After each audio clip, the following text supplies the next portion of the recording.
Hello, and welcome back to the Healing Trauma Podcast. My name is Leah Denton, and I'll be sitting in today for Monique. Our guest today is Amber Trejo. Amber is a licensed marriage and family therapist. Amber, thank you so much for being here today.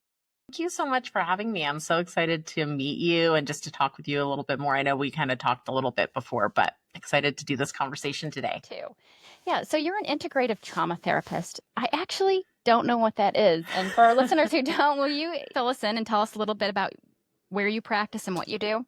Yeah, absolutely. So I'm licensed in marriage and family therapy, but I specialize in trauma, complex trauma primarily. And I use an integrative approach. So basically what that means is I just combine a bunch of different modalities. I'm kind of like the kitchen sink of trauma healing. Like everything that I've learned, that I feel like has been really helpful for my own journey and for my clients, I use in my work with clients. So that's like working with the body, as well as using psychodynamic approaches, newer models like internal family systems. I love that model, inner child work, things like that. So I'm just kind of integrating a bunch of different things when I work with my clients.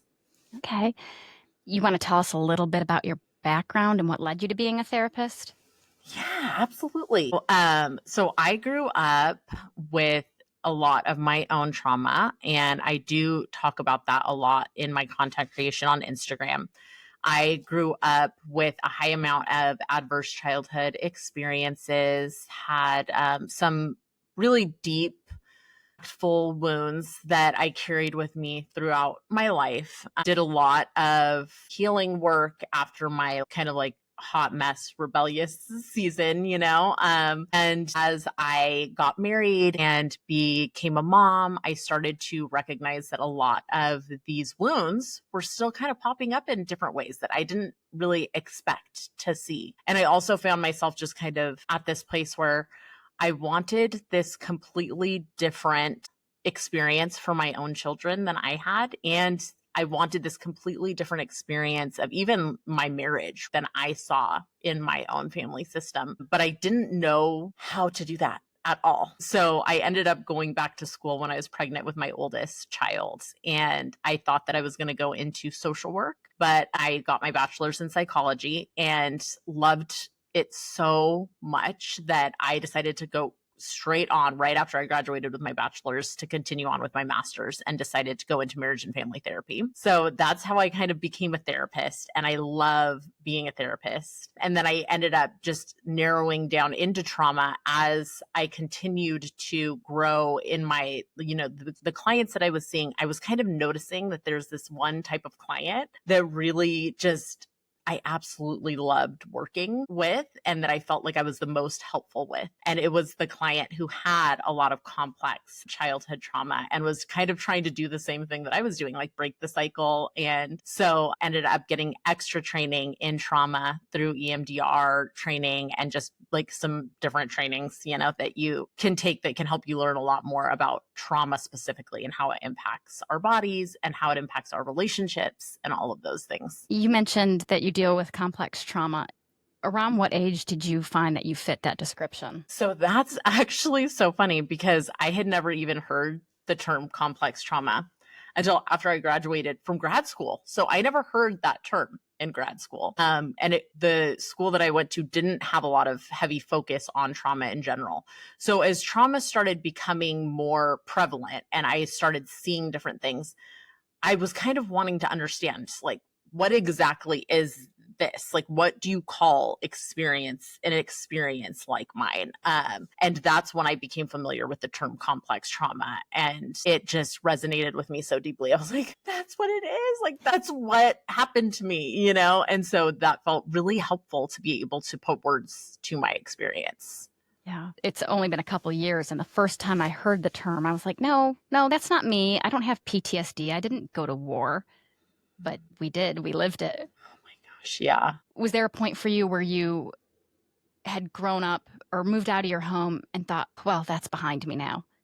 Yeah. It's so funny because I have to just share this with you. I actually listened to your podcast that's on the healing trauma podcast because when I found out you're going to host me today, and I heard about how you had become a Christian, like in your own journey. And so for me, I grew up with a Christian faith. And in my early 20s, I moved in with my cousin. And that's where a lot of my healing did happen. But I did kind of go into this place in Christianity of just a lot of spiritual bypassing. So there was still so many things that I wasn't talking about. And I also kind of think I hid behind Christianity a little bit. Like if I could be this like model Christian woman, then I could be wanted, then I could find a husband, right? That kind of became a thing that I really wanted out of that. So I do think that during that time, I really did heal a lot. There was a lot of that was really healing for me.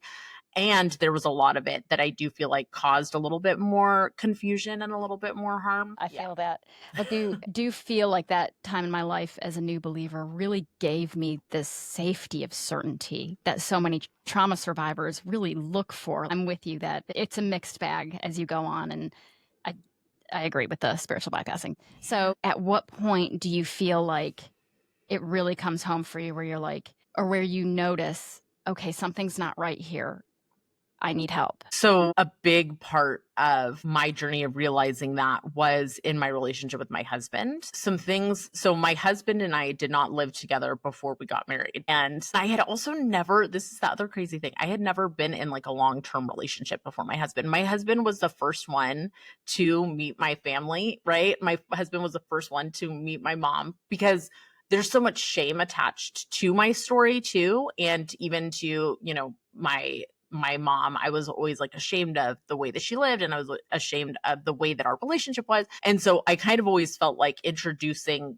whoever I was dating to my family was just this huge thing. I was like, and I always ran from it. And so my husband was the first person who I got so close to and felt safe enough to, one, share some things that had happened to me that I had never shared with anybody that I had dated ever before. And then also have him meet my family members. And so, of course, as that's happening, right? Even if I had thought I had healed so much and everything, this new attachment, this new level of intimacy, this new level of closeness just opened up all of these other wounds that I had. And I found myself doing these things to my husband, who is an amazing man and who was the perfect fit for me. Like, it helped me heal so much. But I just found myself like being like, at times, like, one, having this like rage towards him and just shutting down. I remember one time he told me, like, I'm the closest person to you in the world, and I still feel like you keep me at arm's length. And it was true. It was like, man, I love this man so much. And I know I still feel like I can't let him in all the way. And so it just kind of started opening doors like that, where I was like, I'm not healed. Like, this attachment is so scary, and it feels so scary. And I don't want to keep showing up the way that I am. Yeah, and shameful too.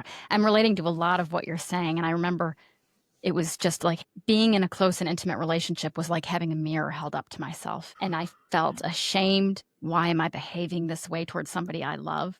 Yeah. And one thing that I actually was just thinking about with parenting and CPTSD, avoidance is such a big thing that survivors do. And so I know so many complex trauma survivors that they've chosen to stay single. Like, they would rather be single than in a relationship, or they've chosen not to have children because, there's just so much pain tied to attachment. And I get that so much. And so we can avoid so many different things, and we can actually feel really, really healed when we are outside of super intimate relationships. And I think when we get into the intimate relationship, when we start having children, right, there's so many things that it's like we just can't avoid, no matter how hard we try, that remind us so deeply of the trauma that happened to us. And that's something I'd like to talk about. So how do you see in your own life and with your clients complex PTSD showing up in their lives? I think the top ways that I see CPTSD show up in my clients' lives are in their relationships, in their attachment styles. So I see a lot of clients who have disorganized attachment. I had disorganized attachment as well. And that is basically where you really want closeness and intimacy. And when your partner is kind of like distancing themselves or or something happens, you could feel really anxiously attached. Like, I need you desperately. I can't live without you. Or even like you guys have a fight or something. And then other times you're just like, get away from me. I want nothing to do with you. So it's kind of like the best of both worlds. Like, you have an avoidant attachment, but you also have an anxious attachment. And it's so confusing for your partner or for anybody who you're with, because it's just like, what do you want from me? It can almost feel like the person's playing games, but it's just our nervous system is kind of going into that fight or flight whenever that intimacy comes. And so we're naturally trying to protect ourselves. So in attachment style, a lot in the way that they navigate conflict with their partners or in their friendships, right? So a lot of people that I work with, and with myself as well, like, we're very afraid of conflict, and we don't really know how to navigate conflict in a healthy way. And it feels really, really scary, because whenever we came to, or a lot of clients that I work with, and I'm saying we, right? But this is a lot of survivors' experiences.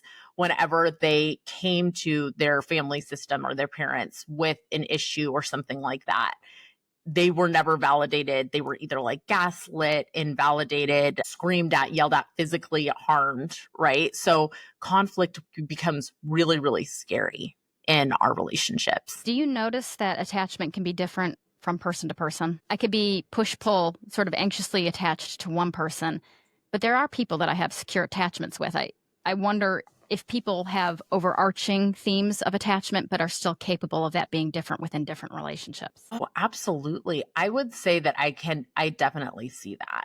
Like, for instance, disorganized for me only would come up with my romantic partners. It never came up in my friendships, really. There would be times where I would have a friendship where it would be like, oh, we're kind of like, we're close, and that kind of scares me a little bit, but it never felt as scary as it did with a romantic partner. I relate to that, but I've always wondered why.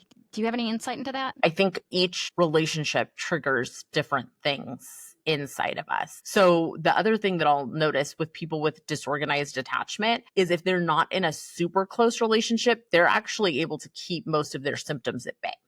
So a lot of these symptoms, like, so you might feel like, and I'm not saying this is your case at all, but I think a lot of people might feel like they are in a securely attached relationship, but deep down, they're still really terrified of abandonment. They're just not terrified with that specific person. Yeah, I actually think that's a fantastic description. I think you're right. So, all right, back to complex PTSD. You're talking, I'm like, oh, wait, that's actually true. So back to CPTSD and how it shows up beyond attachment. How about I actually saw this on your Instagram page and I was like, yeah, that's true. For a lot of us, we were left alone. I was left alone for hours, days, and even now, and I think this is pretty common with survivors, we need to be alone and to isolate, to self-regulate. And we know as mothers, you are never alone. It's loud, it's noisy, it's chaos and craziness, and I adore my children, but talk about being like a frayed live wire. I would think that it would show up like that. How do you teach people to navigate that or to listen to their bodies when they're in those situations, when it's kind of 24 hours a day, 7 days a week? That's such a good point. So a couple of things. What you named about isolating when we're having big feelings, that's something I still struggle with. And needing my alone time, needing my quiet time, needing my downtime. I still need that. And I've learned how to incorporate that into my daily life. Sometimes I still don't do it well because I'll drive myself so hard and I'll push myself so hard, which is a normal thing that I've noticed in a lot of survivors. And they'll feel guilty for rest. They'll feel guilty for saying, I need this downtime. But the more I've learned about my own nervous system, the more I've really designed my life in a way where I've been able to incorporate, like, okay, during this time, I need these 2 hours in the middle of the day to have my kind of break. I started building it in with my kids' naps, and now none of my kids nap anymore, but they all know that they have their quiet time during this specific time. And I think one way that I work with survivors a lot in this specific area is that what I notice is that they shame themselves a lot for what they need, and they don't feel like they should have needs, right? And they feel horrible about having needs because they learned through years of emotional neglect that they shouldn't have those needs. And so a lot of times they'll ignore what they need in hopes that they're doing the best they can for their child, But what I find that leads to is that they'll end up having an explosive moment. They'll end up, like losing their shit. And they will just be like, I can't do this anymore, right? Because your nervous system can't. Your nervous system is saying, I can't do this. And then they'll feel just so much shame afterwards. Like, oh my gosh, I'm exactly like my parent. I'm exactly like this person. I can't regulate my emotions. And they'll feel horrible about themselves. And it doesn't help them be better parents. So what I do a lot of work around is figuring out, one, what they need, because so many survivors don't even know that. They don't have any idea what they need. They don't have any idea what helps them feel safe, what helps them feel better. And so starting to learn that, and then starting to help them understand that them giving themselves what they need and taking care of themselves, even if that means, hey, you know what? I need you, like even putting your kid on screens or something that I work so much with my clients on is just like, there's no rule book for us. Like we're trying to minimize abuse and neglect and break all of these cycles of trauma. So if we need to put our kid on a screen for a little bit longer, that's okay. So just helping parents, one, like say, I don't need to be the perfect parent. I just need to be better and than how I was raised, right? And being able to give ourselves the self-compassion and the love and the parenting really that we needed when we were younger as we're doing it for our kids. So you know what? Like I know I'm going to go give you rest today because you're so tired and you're such an amazing mom, right? So this would be me talking to myself, right? And what I want survivors to do, that like their needs do matter, and having self-compassion and not driving themselves into the ground. And then in turn, they will show up and be such better parents for their kids. Yeah, it's perfectionism. When you said that, and I lost it by the time I had a third child, but with the first one was, I'm going to be attuned all the time. The screens will never be on. And really, I just wanted to be like there to meet their needs the whole way through. And it did not take long for me to realize that, no, I can't do that. And I need a break if I'm going to be a good mom. Yeah, that was me too. You're funny when you're like, I lost it by the third. I felt the same. I feel the same way. Like by the third, I just let so many things go and it was so freeing. And I find this in so many survivors, that perfectionism runs so deep and it's so dysregulating, trying to be perfect all the time. Because nobody could do that.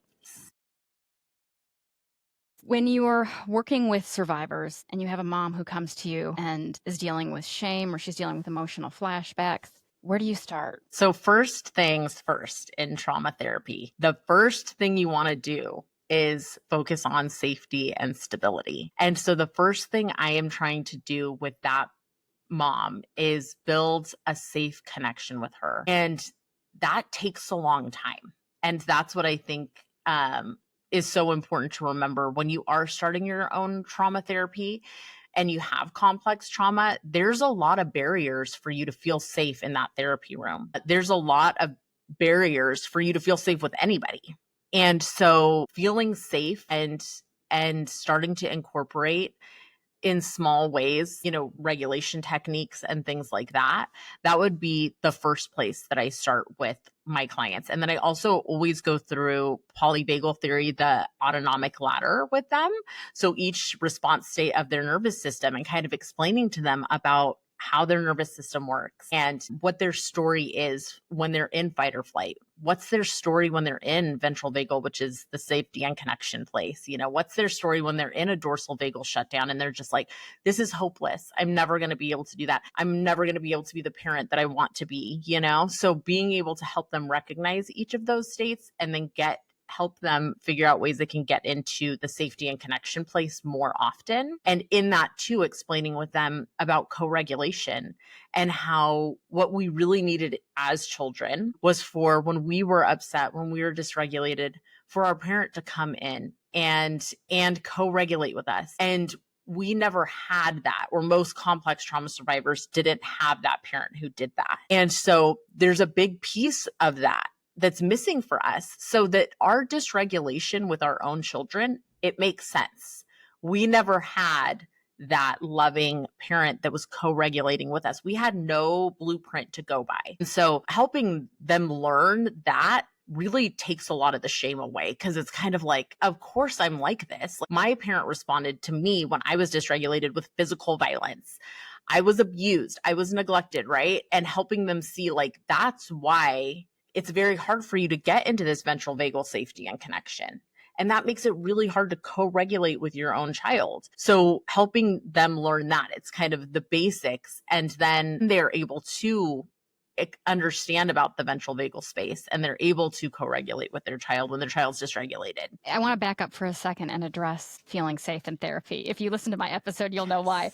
Yeah. So some therapists will say that they're trauma informed, and as a client coming in, you may have no idea what that means. It's really not your job to, and you are coming in with trauma. And trauma informed versus trauma trained, or even somebody who's skilled. And there's a big spectrum for somebody who is traumatized coming in. What can you tell them to look for? Yes, you are so right.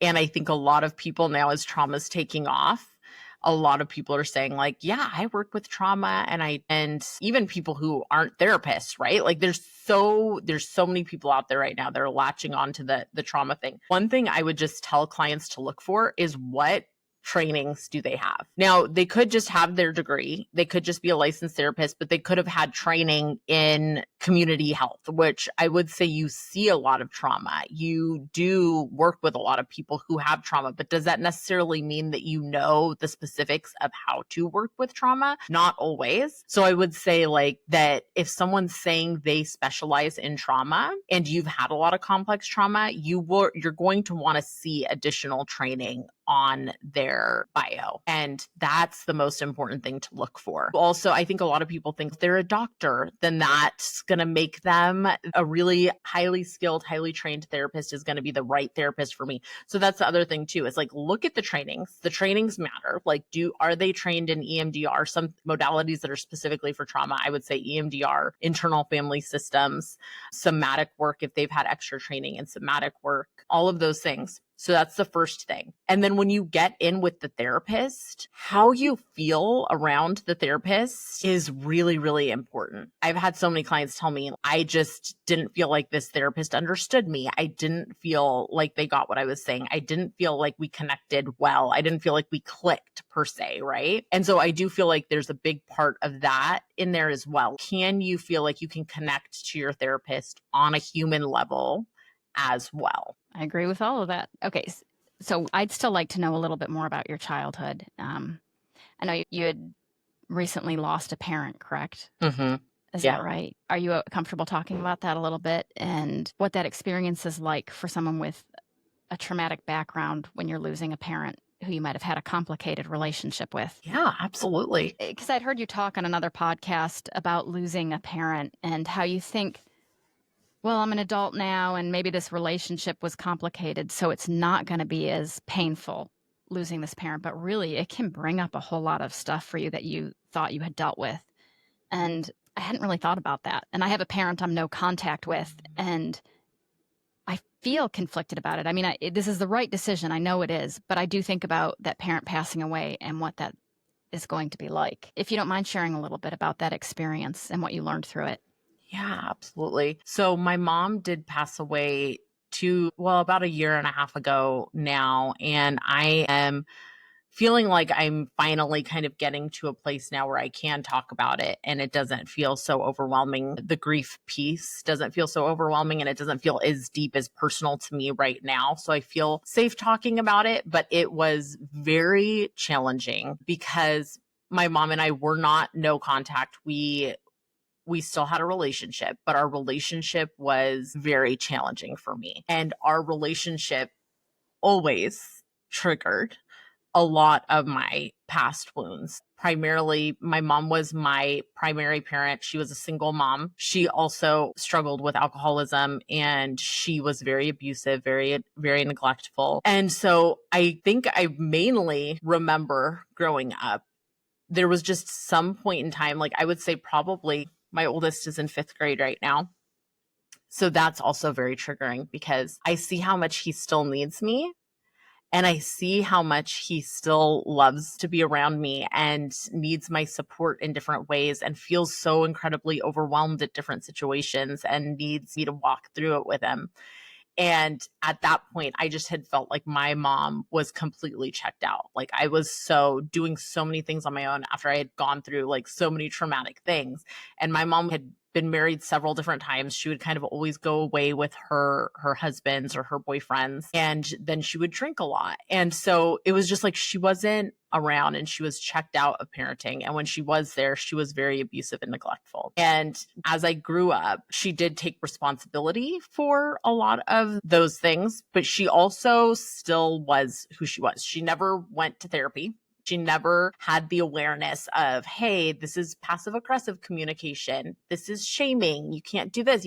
So it was always challenging being around her because it was like we kind of always get pulled back into these patterns. And if I would call her out, she would always kind of be like, oh, sorry, I don't kiss your ass like everybody else does or something like, and it was like you get older and you heal and you are just not used to being treated like that anymore. It's kind of like, man. And then also as soon as you realize you kind of become the same person again that like maybe you were growing up. I always tell my clients that we always show up as our younger selves with our parents, even if we've done so much healing work that it still feels like we get pulled back into those patterns so easily. I have a similar situation too, where my mom is very apologetic, but damage is already done. And yes, there has been a certain amount of healing, but what that healing looks like, it's going to depend situation to situation for sure. When you sort of reconnect with your mom later, you said she moved back to your area.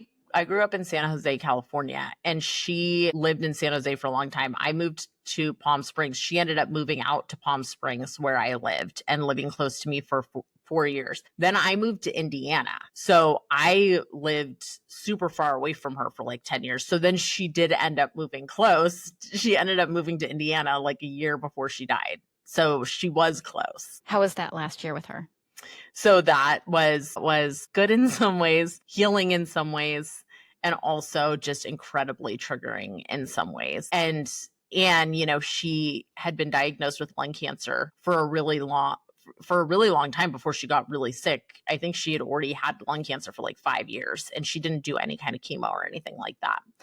And so when she first came back, she was just like, I'm ready to live my life, and she was doing all of these things for my kids, and she was trying to be there, and she was trying to be there for us as much as she could. And she was doing a pretty good job. Like she, handled it well when I would set boundaries with her. She handled it well when I would tell her, I don't like it when you do this. I don't like it when you tell me I look tired all the time. That's not nice. Can you not tell me that?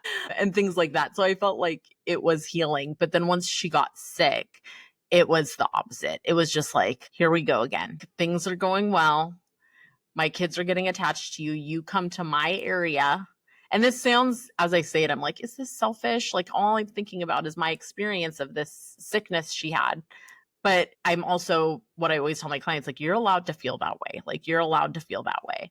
And so I just remind myself, like, you're allowed to feel like that it feels unfair, that it feels like you wish it wouldn't have happened like that. And when she started getting really sick, she has like the classic, a little bit of like victim stuff going on, a little bit of, well, I was waiting for you to call me. I was waiting for you to do this. And it would be like, I would try to help her. And it also would feel like she made it very hard to help her. And then she kind of got meaner as she was sicker. So it was just like the way that it ended, it was really hard. It was just not the way I would have wanted it to have ended. But I was there with her the last like few days and stuff like that.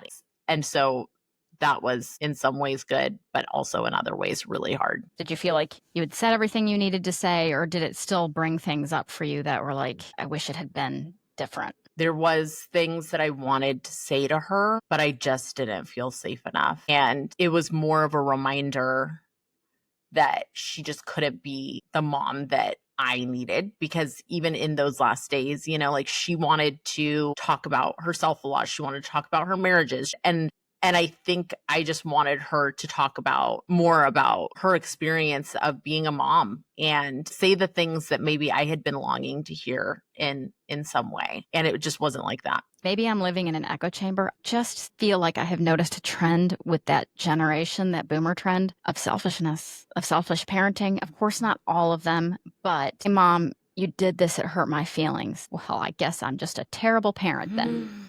Mm-hmm. And I have been lucky that hasn't been my experience with my mom, but I've just heard so many other people where it is, or I'll see it in comments from that generation. Or maybe that's just part of the trauma spaces. You're so invalidated that of course you're going to end up with that experience and story. No, I feel the same way about that generation in general, because I think that they have a lot of arrested development. And Pete Walker talks about it in his book about complex trauma. And I think that whatever it is about the generation of boomers, and I don't want to generalize all of them, but that there's just a lack of the ability to be able to be self-aware. I think shame runs a lot of what they do. I don't want to look at this. I don't want to face this or take responsibility for this. Yeah, I agree. But it's so complex. I'd love to know more about your thoughts and your observations about how CPTSD shows up in parenting. Yeah. So a lot of times the clients that I work with, and what I noticed for myself in the way that it shows up is it's really hard for me to have compassion for myself when I do feel drained. And it's very hard for a lot of my clients to allow themselves to rest, allow themselves to do what they need to do to take care of themselves. And then the other part of the CPTSD and parenting thing is that as I started learning more about CPTSD, I started realizing that so much of it is generational. I am 90% sure that my mom also had CPTSD and my grandmother had CPTSD. And so when I think about the common themes that I saw in the way that they parented, rage is a really big thing. Not being able to control their emotions, not knowing how to navigate their emotions, not showing certain emotions or having certain feelings about certain emotions, which is called meta emotion. Even having shame around, if I feel this, then all of a sudden I feel all of this shame for feeling like this. For instance, like if a mother doesn't feel like she feels instantly connected to her child. When we first have children and all of those things begin to get triggered, all of those old wounds, it's really common to go into something like dissociation, to kind of just want to avoid the connection, want to run away from it, or not even just because of the lack of safety that we feel because we feel so frightened or scared, or the intimacy or the connection triggers so many different things. Some parents won't feel that connection to their children.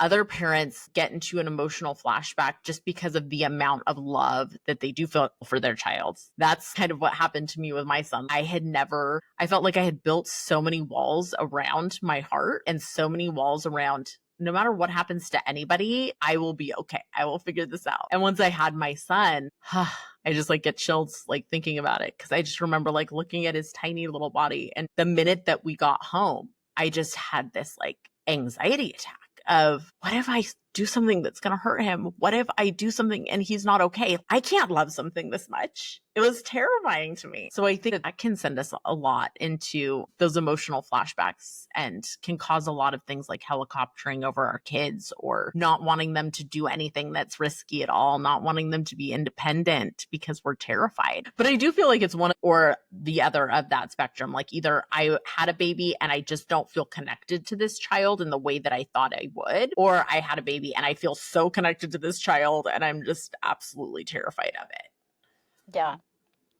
I've seen that too. At what stage in their parenting do you usually see them? Is there one common theme amongst them? It's interesting because no. And I would also say that a lot of the clients that I see, they come into me and they don't necessarily come in for their parenting. They come in for things. And sometimes a lot of those things are being triggered by being a parent, but they don't really come into me specifically for, I need support with my parenting. They come into me because they're having all of these symptoms and they're sick of it. And they're like, I can't live like this anymore. And I'm starting to feel, or I'm starting to realize, or I'm starting to have these memories that I feel like I can't stop thinking about the things that happened to me as a child.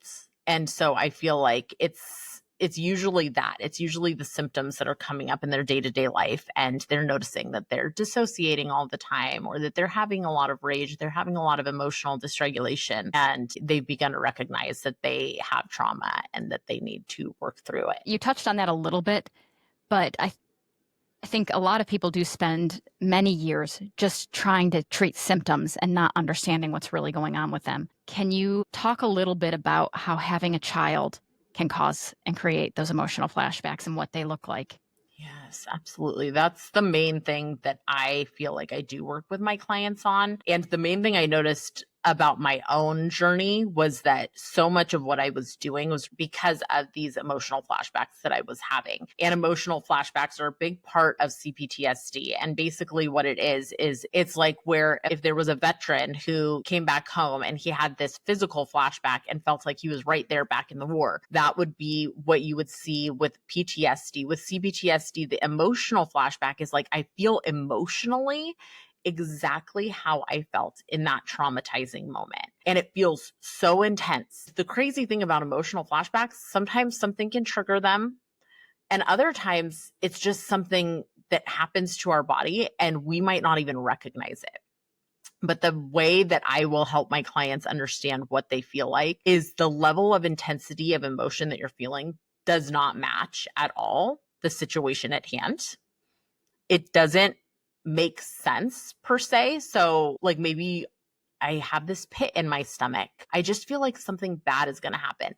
That's something that would happen to me a lot when my kids were at the certain ages that I would have been at when something really horrible happened to me. So sometimes even if they were crying about something that was not traumatizing, say they're crying over the fact that I cut their waffle in half or something, and their little eyes are just like welling up with tears, and you see all this pain on their face. The pain on their face can send you into an emotional flashback, and it feels just like the wound of whenever you were crying like that, but it was something really traumatizing happening to you. And so then the way you react to that, the way we react in an emotional flashback is often a younger part of ourselves. So when we're in the emotional flashback, we're not showing up as our adult selves, who understand what's going on. We're showing up often as like this younger part of ourselves. And so we'll feel really helpless. We'll feel trapped. These are all common emotions that will come up in an emotional flashback. We'll feel terrified, scared, afraid. We'll feel dread. We'll feel doom. And so a big part of healing emotional flashbacks is recognizing that you're in one and going in and soothing that younger child inside of you and just letting yourself know, like, you are 39. I just turned 40. You are 40 and you are safe, and I am here with you, and nobody's going to harm you. Nobody's going to hurt you. The other time an emotional flashback can come is when your children are in that stage where they are physically violent or they're having a tantrum or something and they hit you or something like that. So for somebody who's been hit and abused, that can be terrifying. That can send them right back into one of those moments when they were children. And so being able to understand that that happens and it's very, very real, and the things that we can do to help soothe ourselves is so, so important. Amber, thank you so much for being here today. I appreciate you. And if people want to find you, where can they do that? They can find me on Instagram at integrative trauma therapist, or my website at www.theintegrativetraumatherapist.com. And on my website, I do have a lot of freebies for people if they want some free resources on how to reparent themselves or heal their nervous system after trauma. Great. Thank you so much. I'll make sure to include all that in our show notes. And thank you so much to our audience for joining us today. We look forward to seeing you next time.